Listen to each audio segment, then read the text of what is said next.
आज मैंने अपनी मम्मी की सलवार के पोंचे में बुकरम की बजाय इस फॉर्म का यूज। ज्यादातर सभी को इस फॉर्म वाले पोंचे के बारे में पता होगा, मगर कुछ लोगों को इसके बारे में नहीं पता होगा और इसे किस तरीके से सलवार में अटैच करते हैं ये मैं आज इस वीडियो में बताने वाली हूँ। तो यहाँ पे मैंने पूरा रोल लिया हुआ है, ये पहले से ही कट होके आता है कुछ इस तरीके से। एक सलवार का भी यहाँ पे मुझे कट ही मिला था, तो अलग अलग से 1-1 मीटर का यहाँ पे कट मिलता है। एक सलवार की पहले से ही कट हुई है और इसकी जो चौड़ाई है वो आप अपने अकॉर्डिंग कम ज़्यादा रख सकते हो। जैसे कि अभी मुझे इतना चौड़ा पोंचा नहीं चाहिए, तो इस सलवार में पहले देख लेंगे कि हमारा बराबर आएगा भी या नहीं, ये कम तो नहीं पड़ जाएगा। तो इसको मैंने यहाँ पे डबल फोल्ड करके जब देखा तो ये अच्छे से कंप्लीट था, थोड़ा सा एक्स्ट्रा ही था। पहले यहाँ पे देखिए जितना भी पोंचा आपको चौड़ा चाहिए उतना आप कट कर लीजिए। देख ही सकते हो कि आप दोनों साइड में कितना टेढ़ा मेढ़ा सा कट हुआ है, तो इसको पहले सीधा कट कर लीजिए।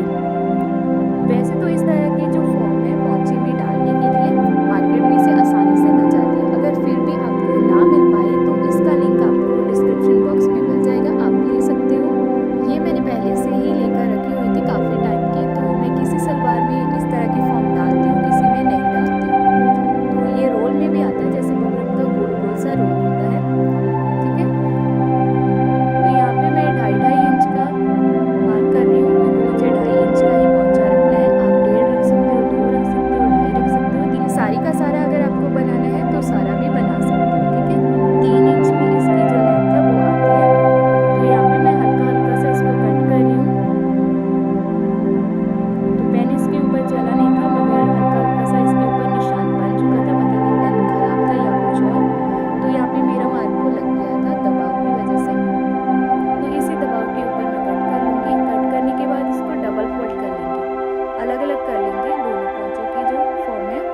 तो एक फॉर्म को लेंगे और जो एक्स्ट्रा कपड़ा है उसको ले लेंगे, ठीक है।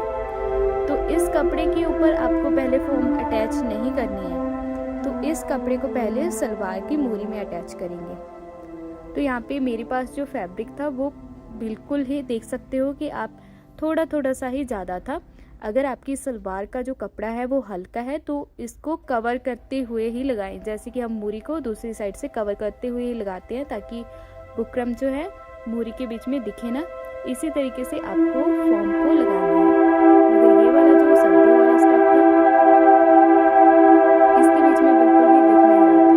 तो यहाँ पे मैंने सलवार की मोरी का सेंटर किया और इस फैब्रिक पट्टी का सेंटर किया। सेंटर को मिलाते हुए यहाँ पे एक सिलाई लगा लेंगे। तो आप जितना भी मार्जिन रखते हो, 1 पैर का मार्जिन रखते हो, आधा इंच का मार्जिन रखते हो, उतनी सिलाई लगा लीजिए। सिलाई लगाने के बाद यहाँ पर देखिए कुछ इस तरह से इसको मैंने फोल्ड कर दिया है। ये वाले मार्जिन को नीचे की तरफ फोल्ड कर देंगे और फॉर्म का भी मैं सेंटर कर रही हूँ, ताकि जो फॉर्म है दोनों साइड में बराबर आए। कुछ इस तरह से इस दबाव के ऊपर आपको फॉर्म को रखना है। तो यहाँ पे चाहो तो आप एक पिन लगा लेना, ताकि जो फॉर्म है इधर उधर ना हो। कुछ इस तरह से इस सिलाई के ऊपर फॉर्म की किनारी को रखना है और यहाँ पे फॉर्म की किनारी के ऊपर सिलाई नहीं लगानी है, फॉर्म के एक एक पैर के साथ साथ सिलाई लगानी है, ठीक है। कुछ इस तरह से तो धीरे धीरे से यहाँ पे सिलाई लगाते हुए जाएंगे। जो सिलाई आप मार्जिन की देख रहे हो इसको कवर करते हुए फॉर्म को रखना है, पीछे नहीं रखना है। पीछे रखोगे तो आपके जो जब आप फोल्ड करोगे इस फॉर्म को तो किनारी से पाइपिंग टाइप बन जाएगी, वो अच्छी नहीं लगेगी, ठीक है। तो यहाँ पे जो मेरा फैब्रिक था वो काफ़ी कम पड़ गया था, क्योंकि मेरे पास बिल्कुल भी एक्स्ट्रा फैब्रिक नहीं था इसके बीच में लगाने के लिए, मोरी कवर करने के लिए। और मुझे पोंचा भी इतना ही चौड़ा चाहिए था और साथ ही में मुझे इससे मिलता जुलता कोई भी फैब्रिक नहीं मिला, तो मुझे इससे ही मुश्किल से काम चलाना पड़ा। तो यहाँ पे मेरा फैब्रिक कम हो गया था, तो जैसे तैसे करके मैंने इसको कंप्लीट कर लिया। आप एक्स्ट्रा फैब्रिक ही रखना, मेरी यहाँ पे मजबूरी थी क्योंकि मेरे पास इतना ज़्यादा फैब्रिक नहीं था फोल्ड करने के लिए। तो यहाँ पे पोंचे को फोल्ड कर देंगे और ये वाली सिलाई को आपको बिल्कुल सीधा रखना होता है, जो ये वाली सिलाई होती है। अभी यहाँ पे देखिए एक एक पैर की सिलाई लगाएंगे। पहले आपको कभी भी किनारी की तरफ सिलाई नहीं लगानी है, या फिर तो आप पोंचे के ऊपर वाली साइड में सिलाई लगाएं, या फिर एक एक पैर की सिलाई लगाएं। कुछ इस तरह से लगाते हुए जाएंगे। जब आप इस तरह से सिलाई लगाओगे तो पोंचे में बिल्कुल भी झोल नहीं आएगा। ठीक है, तो यहाँ पर मैंने ये सिलाई एक एक पैर की लगा ली। अभी इसके बाद यहाँ पे इस वाली सिलाई को पहले भी बताया है कि सीधी रखनी है। ठीक है, तो ऊपर की तरफ सबसे लास्ट में सिलाई लगाएंगे। चाहो तो आप ऐसे सिलाई नहीं लगा पाते हो तो पोंचे को उल्टी साइड से लगा सकते हो। ठीक है, तो ये वाली सिलाई लगाने के बाद आपको किनारी वाली सिलाई लगानी है। ठीक है, तो कभी भी आपको पहले किनारी वाली सिलाई नहीं लगानी है। ये 2 सिलाइयाँ लगाने के बाद ही लगाएं तो बिल्कुल भी यहाँ पे झोल वगैरह या फिर रिंकल वगैरह नहीं आएंगे। ठीक है, ज़रूरी नहीं है कि जब आप फॉर्म वाला पोंचा बनाओ तभी इस बात का ध्यान रखना है। चाहो तो आप जो बुकरम वाला पोंचा बनाओगे तो भी इसी तरीके से ही सिलाई लगाएं। ठीक है, तो किनारी वाली सिलाई हमारी लग चुकी है। अभी इस साइड में भी एक एक पैर की और सिलाई लगा लेंगे। तो यहाँ पे मैं सिर्फ 2-2 सिलाइयाँ लगा लूँगी दोनों साइड। ठीक है, एक एक सिलाई तो हमारी हो चुकी है, एक लाइन। ठीक है, अभी यहाँ पे स्क्रॉल डाल लेंगे। बीच वाली साइड में मैं आपको एक इजी सा डिज़ाइन बताऊंगी।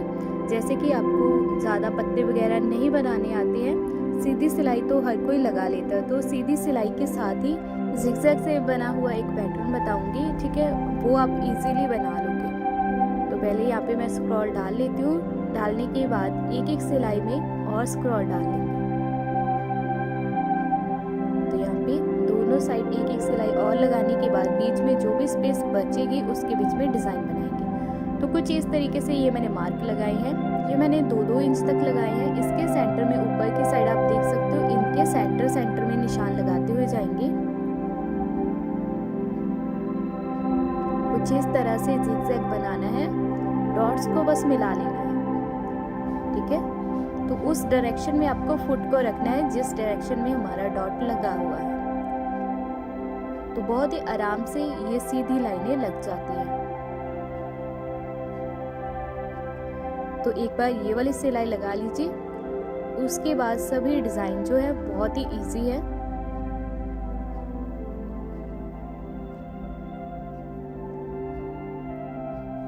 अगर आपको वीडियो पसंद आ रही हो तो जरूर लाइक कर देना।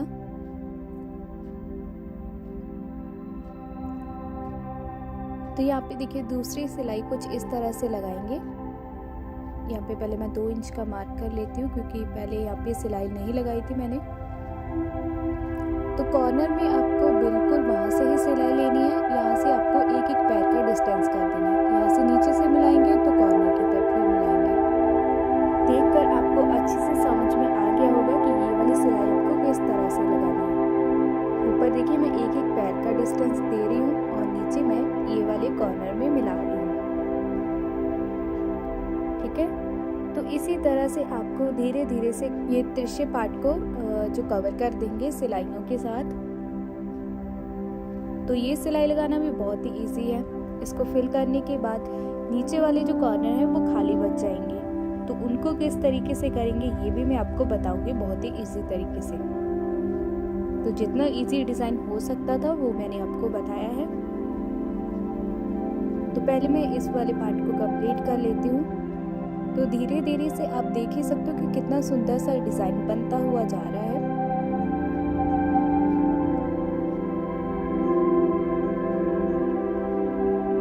अभी नीचे की तरफ आएंगे। तो यहाँ पे देखिए कुछ इस तरह से सी टाइप बनाना है आपको। यहाँ पे मैं ड्रॉ करके दिखा देती हूँ। कुछ इस तरह से हल्का सा सी बनाना है। कॉर्नर आपको मिलाकर ही रखने हैं कुछ इस तरह से, हल्का हल्का सा। बस इस तरीके से इस वाली सिलाई को कंप्लीट कर लेंगे। दूसरी सिलाई भी आपको इसके ऊपर लगानी है। उसमें आपको फिर से इस सिलाई के साथ एक पैर का गैप रखना है। कॉर्नर आपको मिलाकर रखनी है। यहाँ पे देखिए इस बार हाथ को ज़्यादा घुमाना है। पहले हल्का सा ही घुमाया था क्योंकि हल्की सी ही सिलाई लगानी थी। यहाँ पे थोड़ा सा राउंड जो है डीप हो गया है। कुछ इस तरीके से। इसके बाद ये स्पेस मुझे और खाली लगी थी तो मैंने इसके बीच में एक एक सिलाई और लगा दी थी ताकि ये फिल हो जाए अच्छे से। तो देख ही सकते हो कितना प्यारा सा डिज़ाइन बनकर तैयार हो चुका है।